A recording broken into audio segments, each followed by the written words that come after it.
very unfortunate when we talk about the domino effect of all the lives impacted.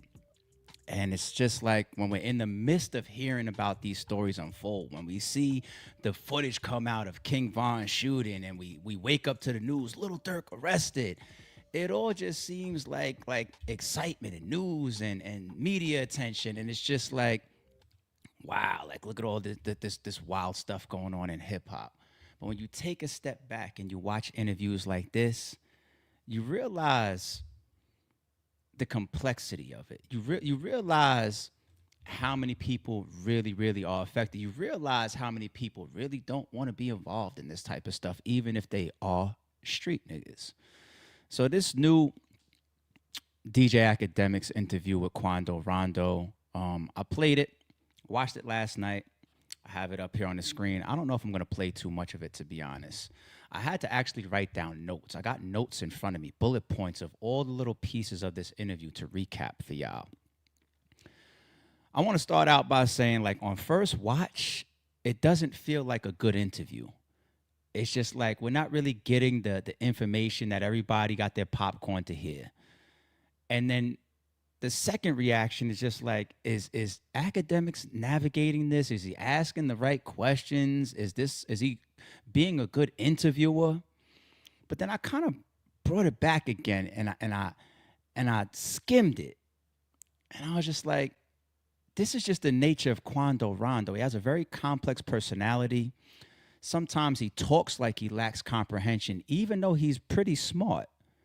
He's 25 years old, dealing with all of this headache, all this drama, all these losses, people with money on his head, having to look over his shoulder every day. And it's like, nah, shout out to Akademiks for getting this interview, conducting this interview. It just wasn't easy to get all the stuff that I think people want to hear. The first 10 minutes of the interview, they talked about food. Yes, food. And you know how interviews go. Sometimes you got to lighten the room a little bit. You got to bring everybody's tension down. You got to get people comfortable. So I get it. But it was just, a fast forward moment. Okay, cool. And then they get to, dancing around to a degree his relationship with NBA YoungBoy. Now, I know why Akademiks brought up NBA YoungBoy. He wants to read into their relationship. He wants to probably then ask questions, do you ride or die for NBA YoungBoy? Do you feel like he's got your back? As it all ties into the King Von shooting, of course. As it all ties into the beef with Lil Durk. As it all ties into this whole war that's going on. So he wants to ask him about that. Quando Rondo is pretty evasive about that. I'm not trying to say he came off like he don't rock with NBA YoungBoy. I believe he does. But he danced around it a little bit, saying, for the most part, we're just the same.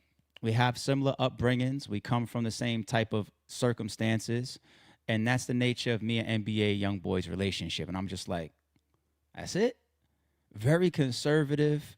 Didn't open the door, because that question could have led to so much for Akademiks to ask. And he just didn't open the door for it. So I was just like, okay, this isn't Akademiks' fault. Quando Rondo is being a little standoffish here and a little reserved here.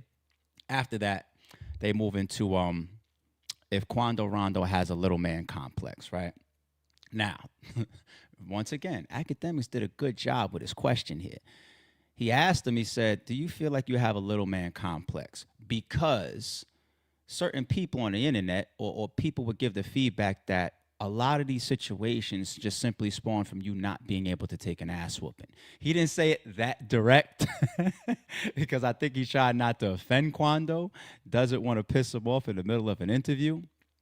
But that was the premise of him asking him about a little man complex. Once again, Quando didn't really go for the bait. That question opens up a can of worms as well. I could just imagine Akademiks taking that and launch padding off of that into shit like, do you feel that King Von should have got shot? Do you feel like, that should have just ended in fist fights, between you and King Von? Do you feel like Lil Tim was, all of that stuff as it relates to the shooting, and he danced around it. He danced around it. He said, I have a little man complex because it comes from survival. It comes from being in certain conditions. He started to give an example about being in jail, walking in jail, and just being amongst wolves and monsters and having to be a monster as well.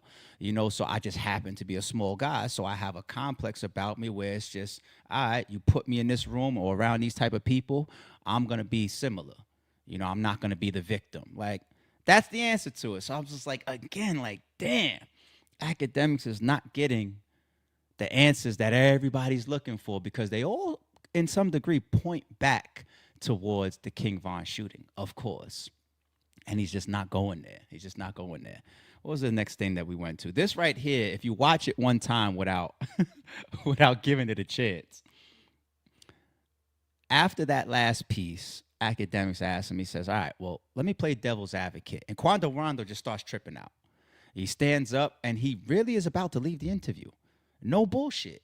Like you could see it. He's like, yo, if you don't take that back, what you mean there's some devilish stuff going on? What type of interview is this or whatever?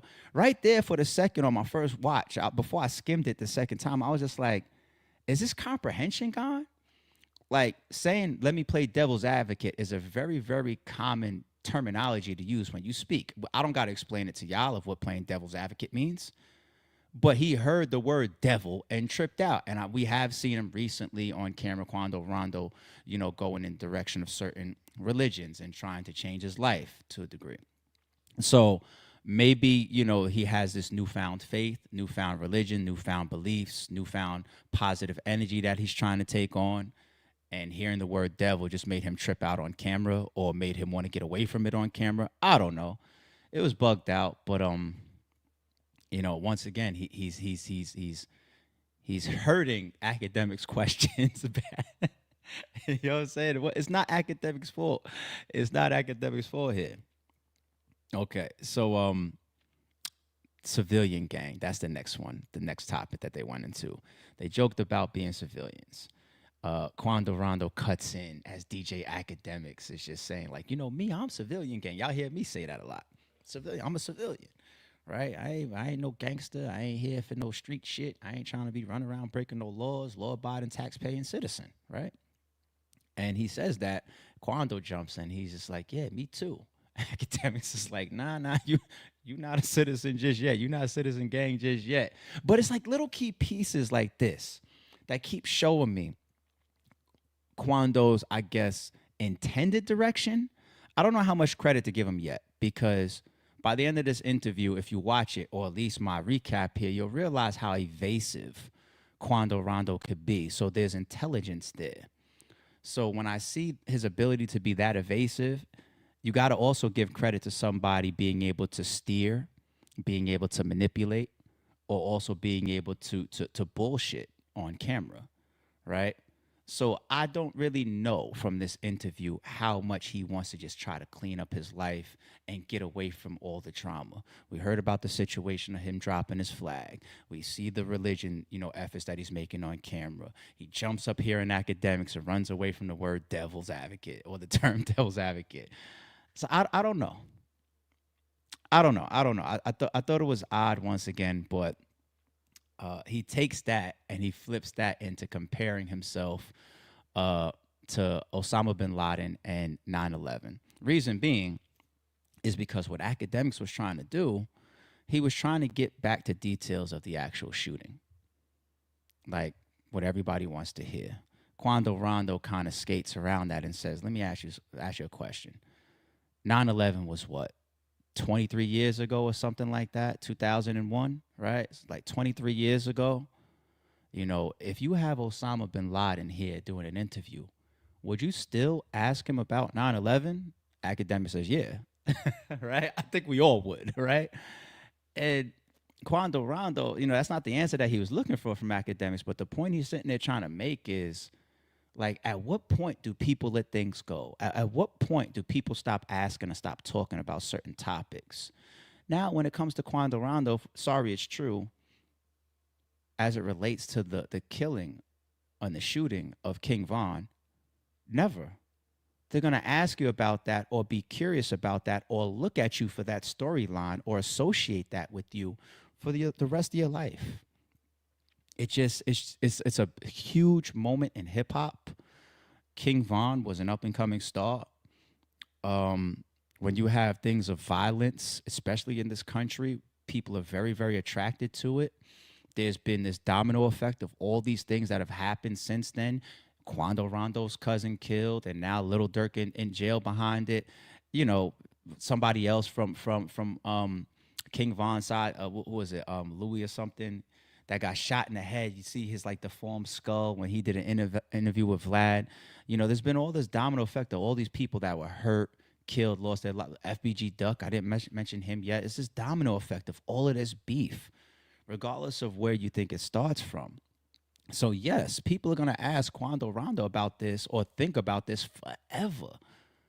And he tries to make this point of like, at what point do we let this go? At what point do we stop talking about it?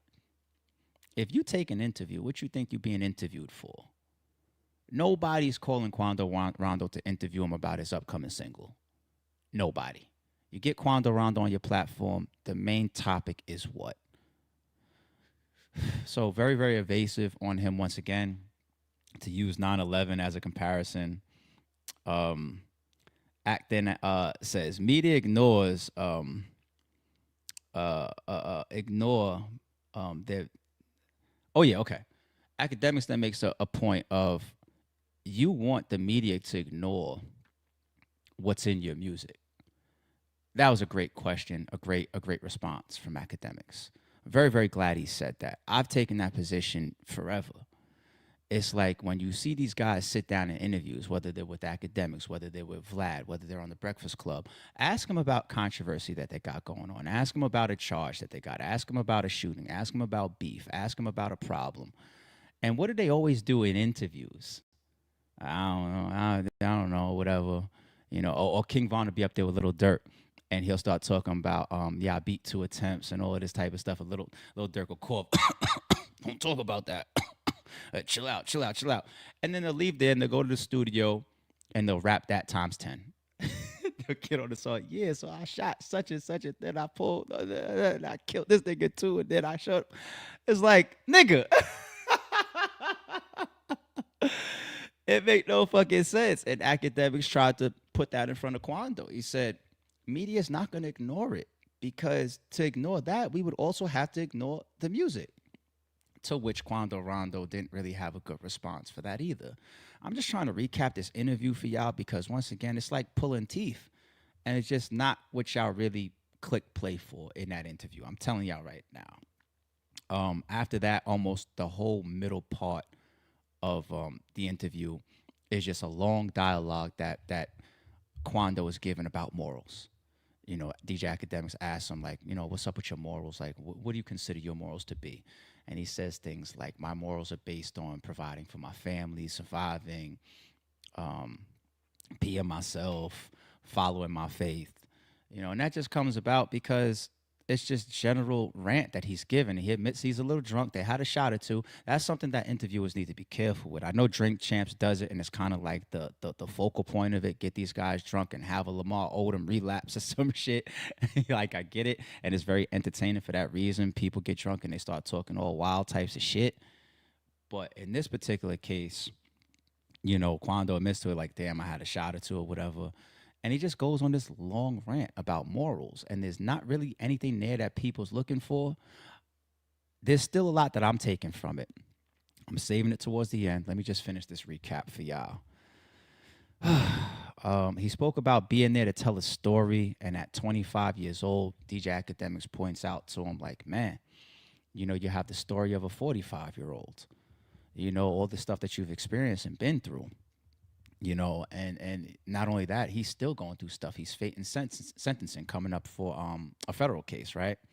And that's pretty much the closeout of where Akademiks goes to with him. Like, you know, how do you feel that you got this sentencing coming up, possible jail time? And Quando Rondo admits himself. He's like, you know, the feds had this, 98% conviction rate. It's very, very hard to get charged by the feds and not do some type of time. But he comes off very sturdy. He says things like, you know, God will not put anything in front of us that we can't handle. You know, I feel like it's because I'm strong and I have to be tested and I have to endure and go through this. Very respected responds to that. So he seems very prepared.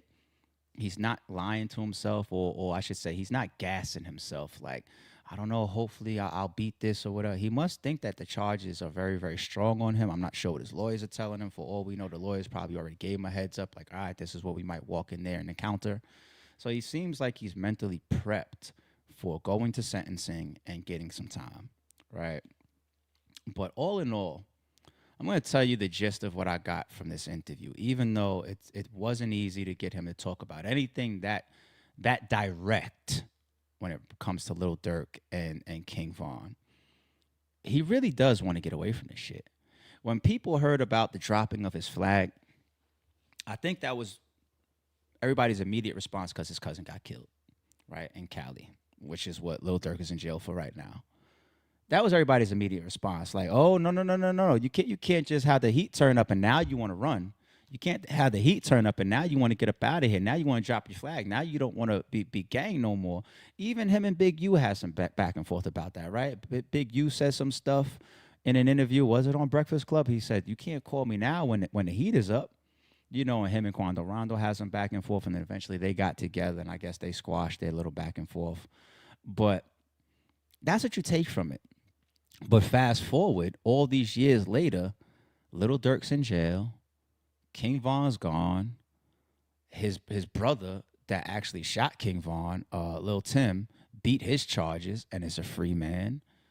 NBA YoungBoy's in jail, but you expect him to come home sooner or later. You don't expect that to be I forget if he was sentenced yet, but that's not a super long term situation, right?